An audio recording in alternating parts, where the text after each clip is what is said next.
Welcome to the Stop Faking Fine podcast, a show that will empower you to finally show up for yourself. While your circumstances may not be 100% your fault, your life is 100% your responsibility. It's time to stop faking fine. Welcome back to the Stop Faking Fine podcast. I am your widow friend and host, Dana Lewis. I am so excited, you guys, to share my next guest with you. Dr. Sally Good is a dementia expert.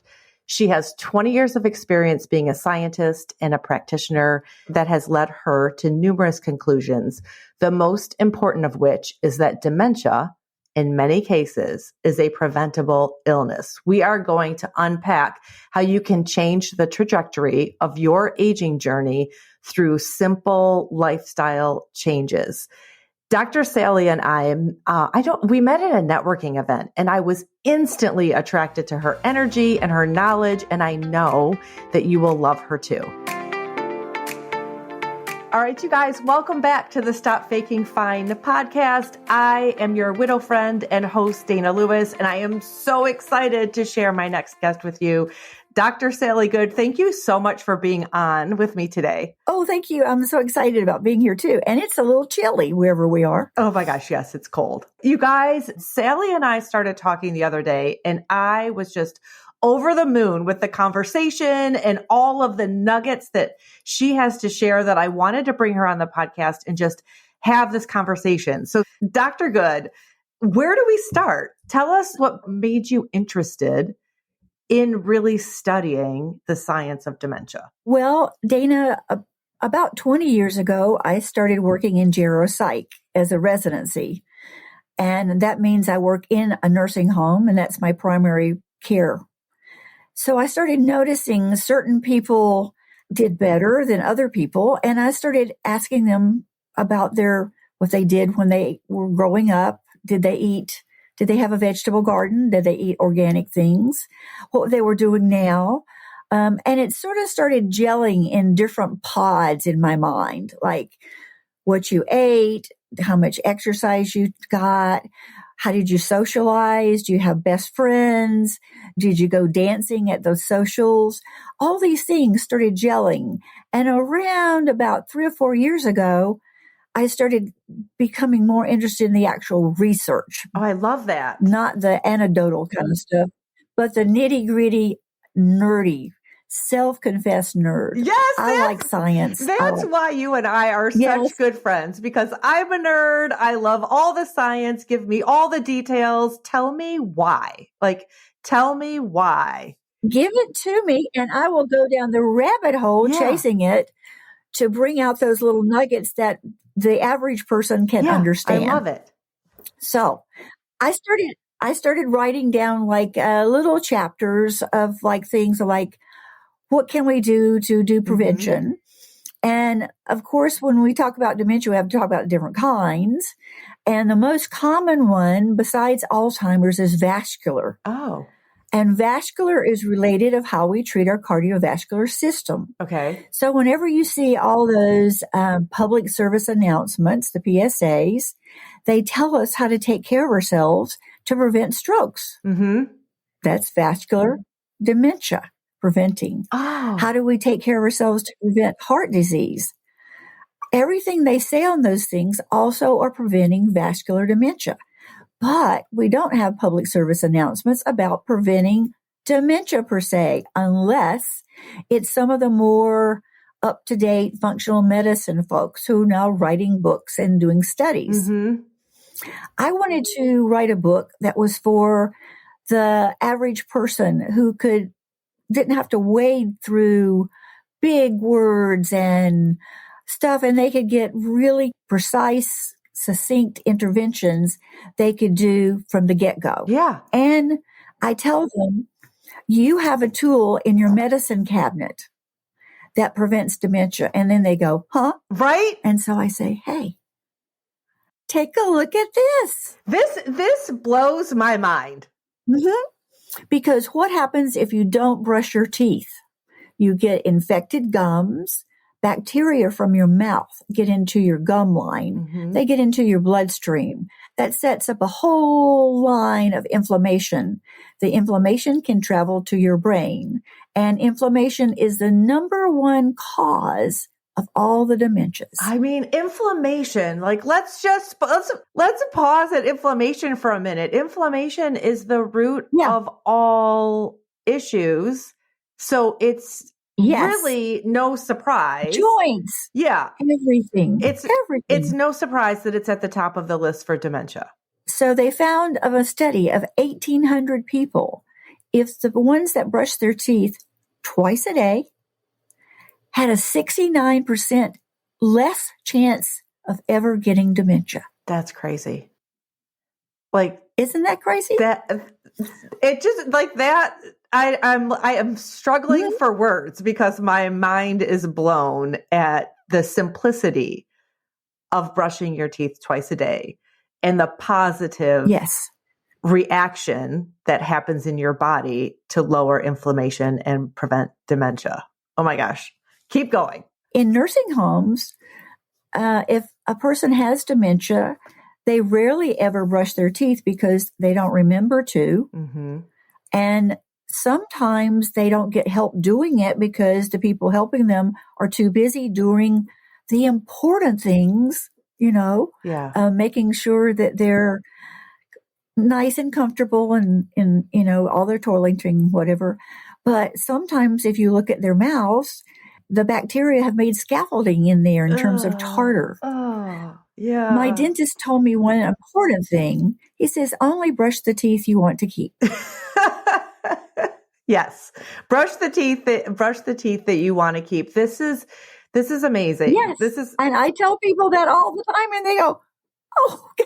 Okay, let me just brush all of them. Let me brush all of those. Let's just brush all of them, okay? Yes. Okay. Yes. So that led to other things, just talking about the people that are super social, that have best friends.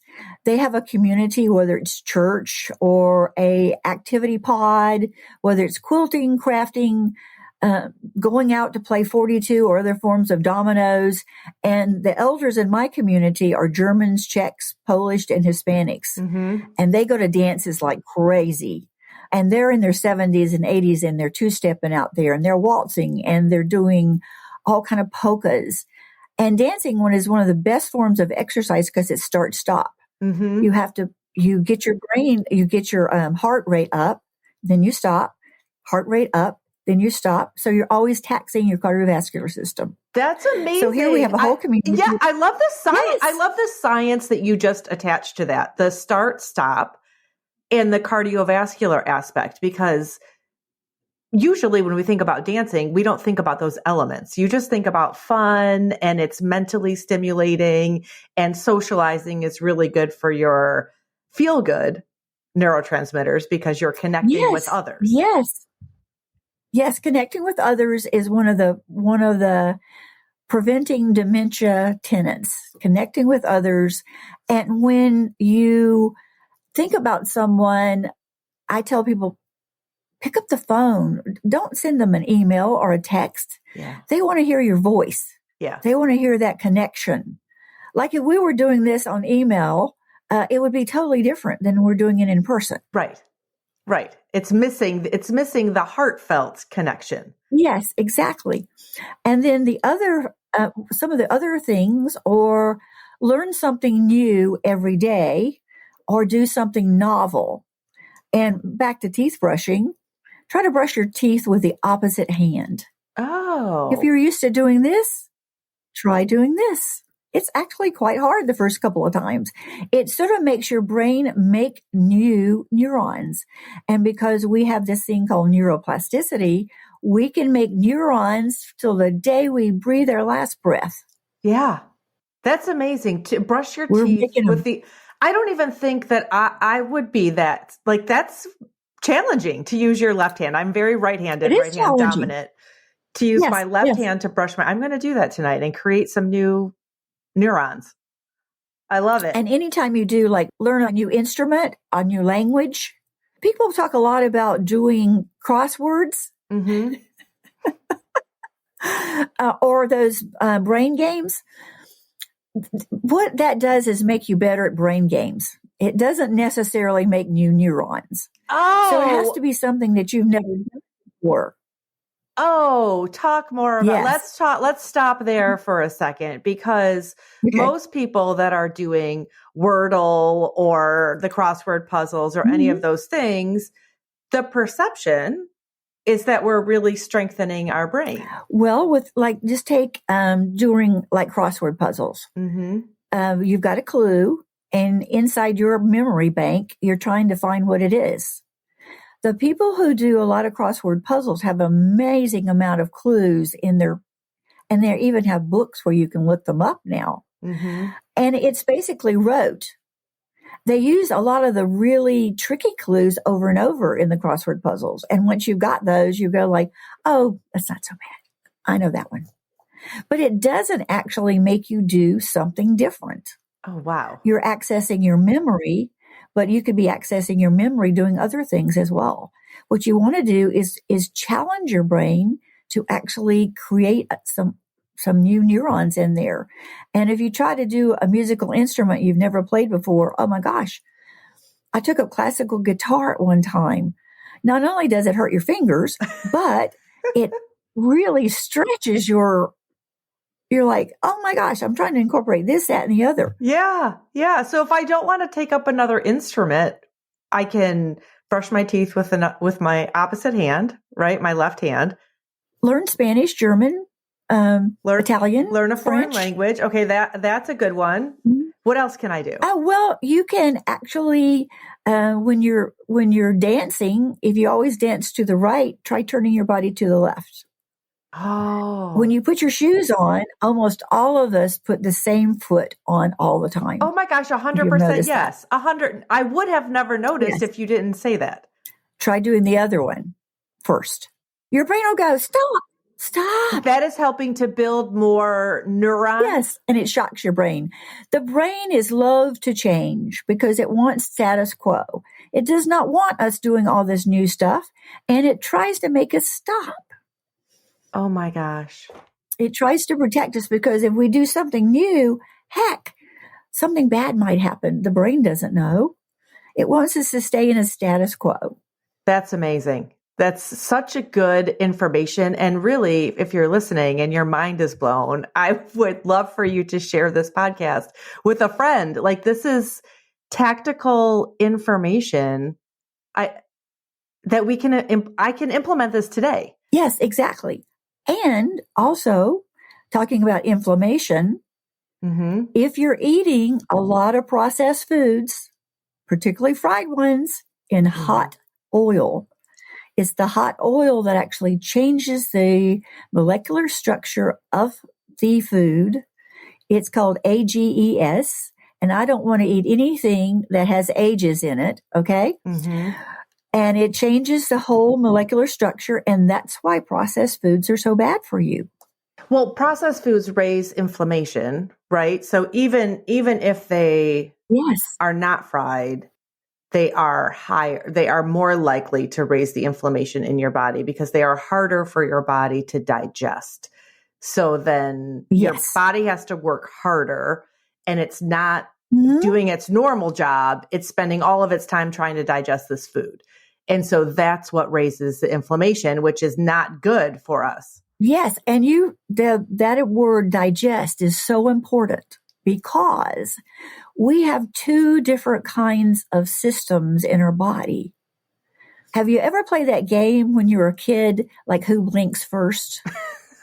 Yes. Where you try to keep your eyes open. That's your autonomic system.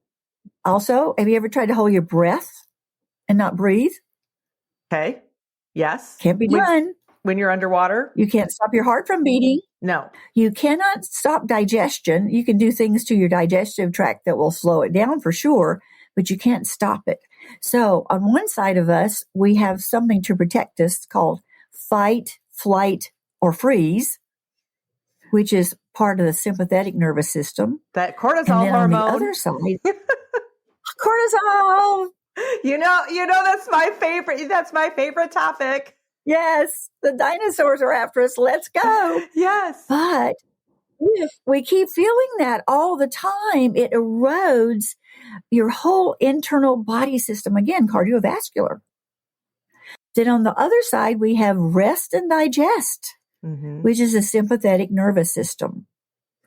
And so our gut has all these wonderful things it's making, neurotransmitters that make us feel better, feel good, actually give our brain a lot of information. And so the neurotransmitters travel up to our brain.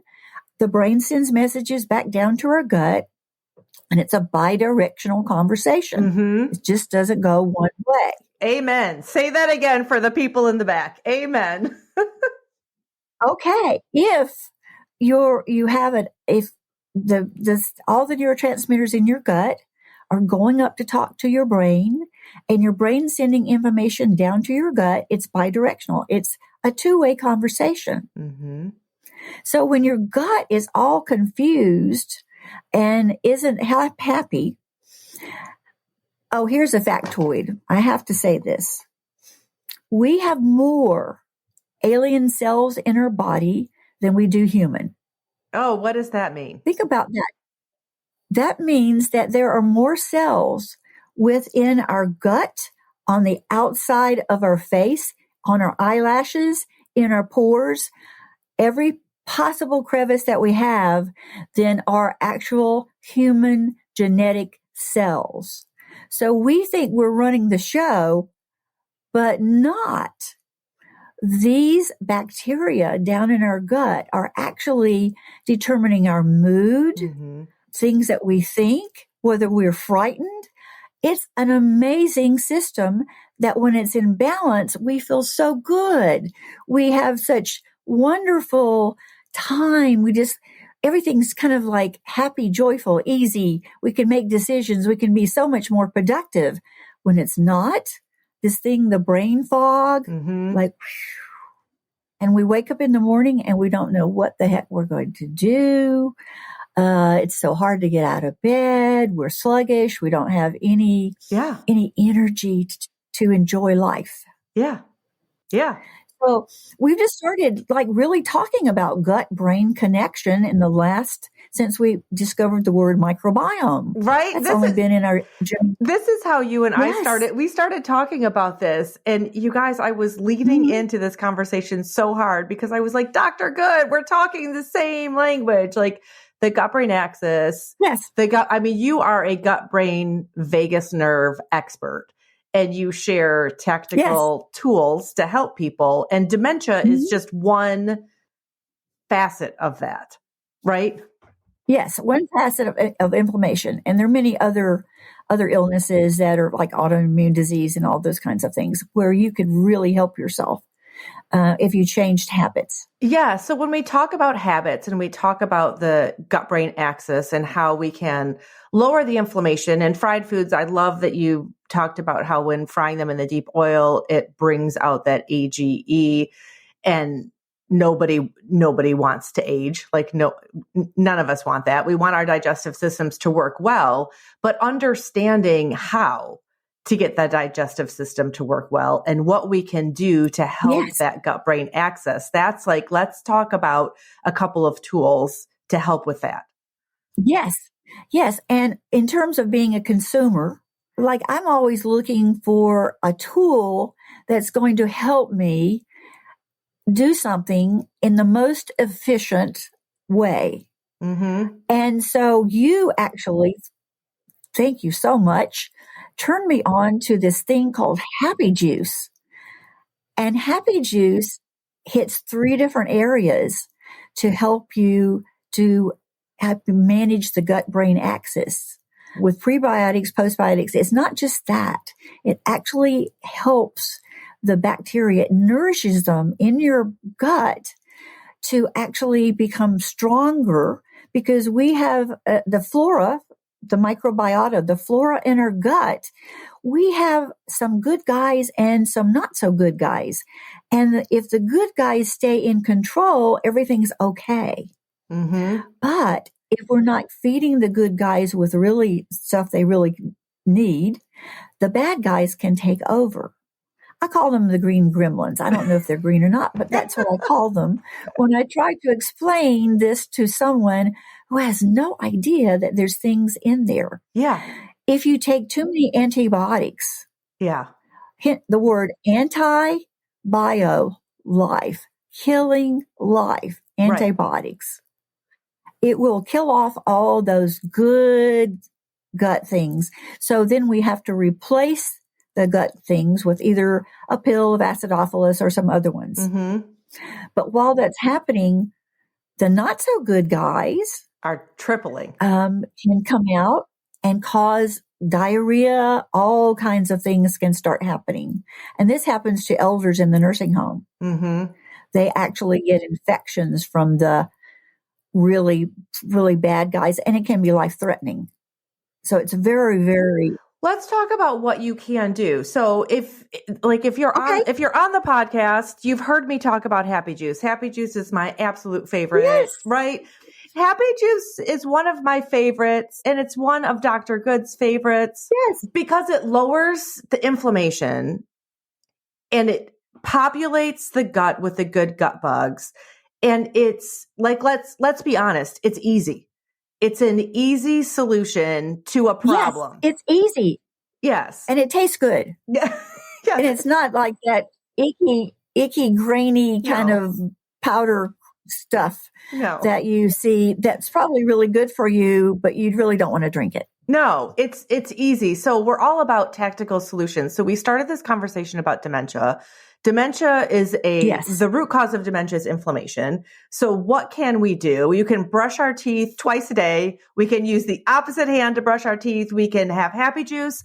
When we were talking the other day, you were sharing a little bit about cold showers. And I remember my mind being blown with this information. Can you can you speak to that a little bit? Okay. I don't want to call it a fad because actually it's been around. We just rediscover things. You've noticed that. Things have been around a long time, and now we're rediscovering that if you get a cold shower, if you take a cold shower, people are actually dunking themselves. There's all these social media videos where they're actually sitting in a tub of ice water. What it does, it actually stimulates the vagus nerve, which is the biggest nerve in our body, and it's part of that rest and digest thing. Yeah. So when we stimulate our vagus nerve, the nerve that manages our digestion and a whole bunch of other things, and it wanders all over our body. The root word is vagus, from wanderer, like vagabond and vagrant, those two words. So it's a vagabond wandering all over. I love that. Yes. And so it stimulates the vagus nerve. It makes it tonal, and it also helps us to go away from fight, flight, freeze over to rest and digest. So we become more balanced. We can sleep better. And sleep is one of the pillars of health. If you're not sleeping well, which is one of the things that Happy Juice helps you with, if you're not sleeping well at night, there is a system called we've heard of lymphatic. There's one called the glymphatic with a G, which is the lining around your brain and down your spinal cord. And I have a picture of a little lady with a broom, and she comes out at night and sweeps your brain. I love She gets all the bad stuff. That's such a good visual. Yes.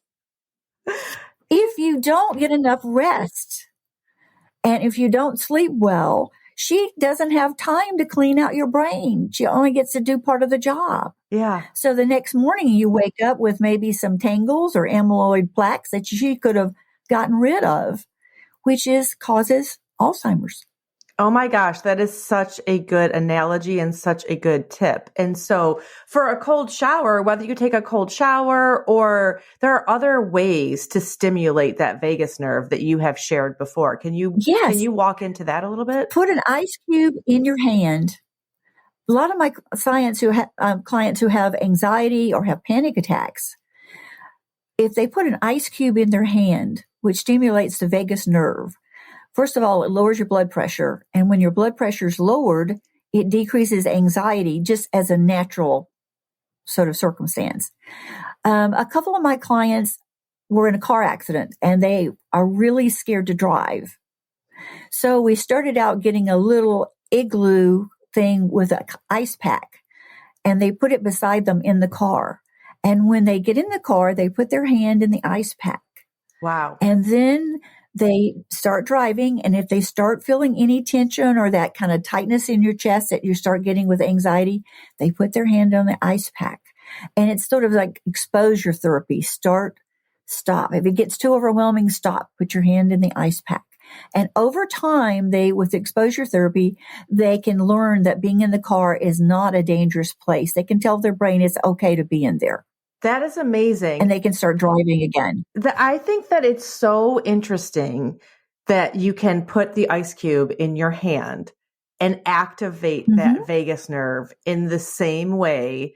Because right now it's very trendy to take a cold shower, to do a cold water plunge. Yes. I've been seeing stick your face in a bowl of cold water and, start at 5 seconds and then make it up to 5 minutes or whatever. And I think it sounds amazing, but I don't want to do it.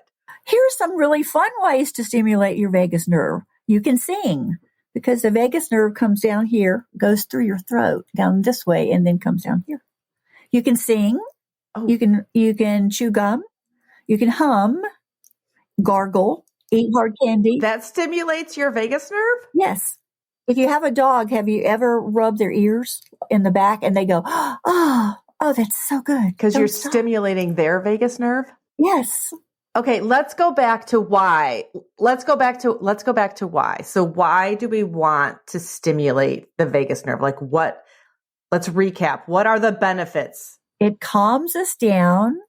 It actually encourages the production of serotonin, which is that real relaxed, feel-good neurotransmitter.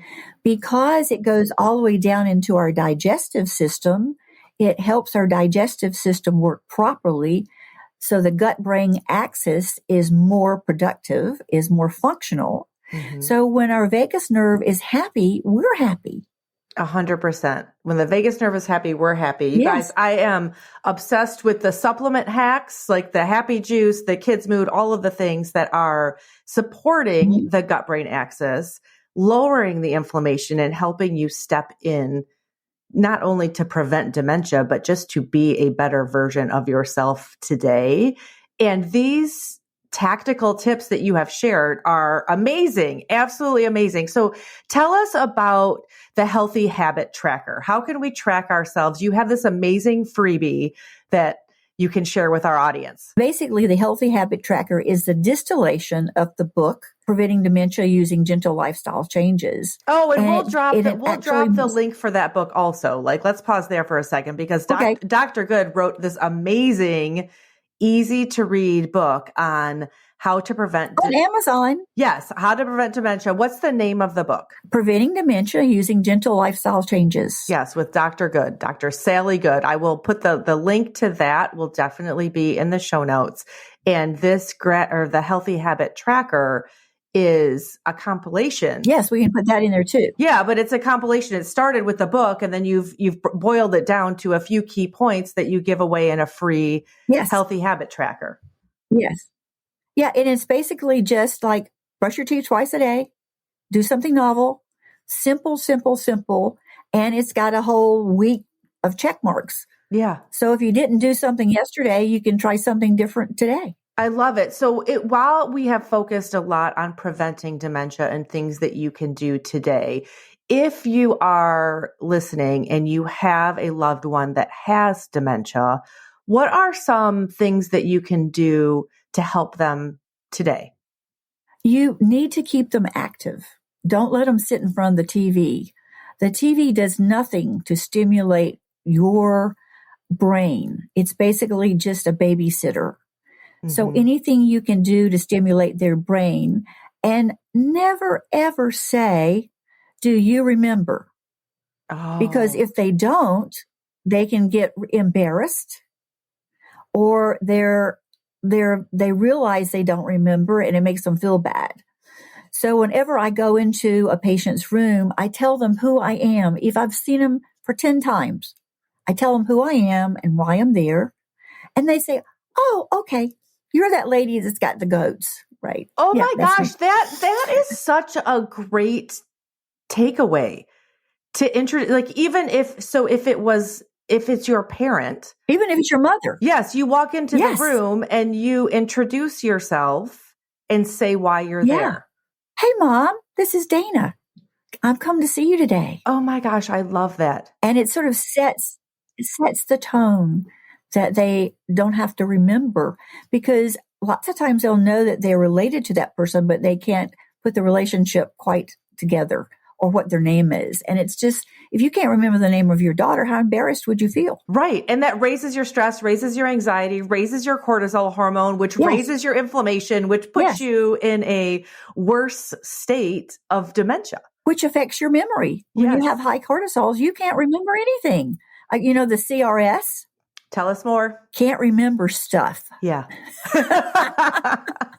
Yeah. I love that. I love that. Oh my gosh. This has been absolutely amazing. If you have enjoyed this podcast and found a nugget of information that you found helpful, I would be honored. We would be honored if you would share this with a friend, if you would put a 5-star review, follow Dr. Good. I will put all of her credentials, all the links, all the things in the show notes. Dr. Good, I'm sure we will have you back to do more in-depth conversations, but thank you so much for being with us today. Oh, it's been my pleasure. Make it a great day. Thank you. Oh my goodness, what an interesting conversation with Dr. Sally Good. I hope that you found value in this conversation and would be honored if you would share it with a friend. I challenge you to implement 1 or 2 or 3 of the strategies that we discussed, from brushing your teeth with the opposite hand, right? To holding on to an ice cube to stimulate that vagus nerve. And we all know my absolute favorite for lowering inflammation and balancing cortisol is Happy Juice.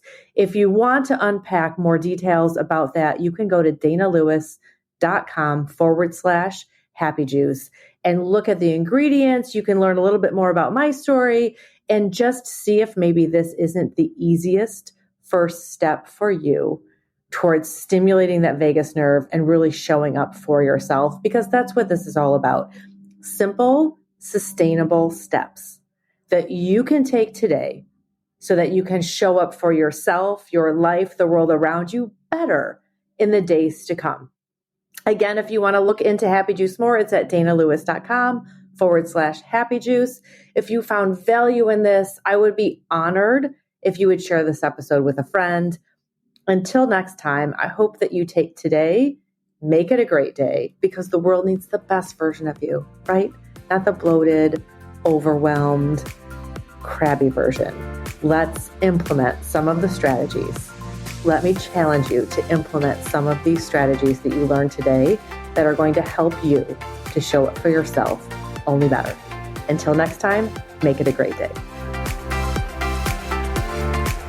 Remember to show up for yourself unapologetically, because while your circumstances may not be 100% your fault, your life is 100% your responsibility. I cannot wait to see you soar.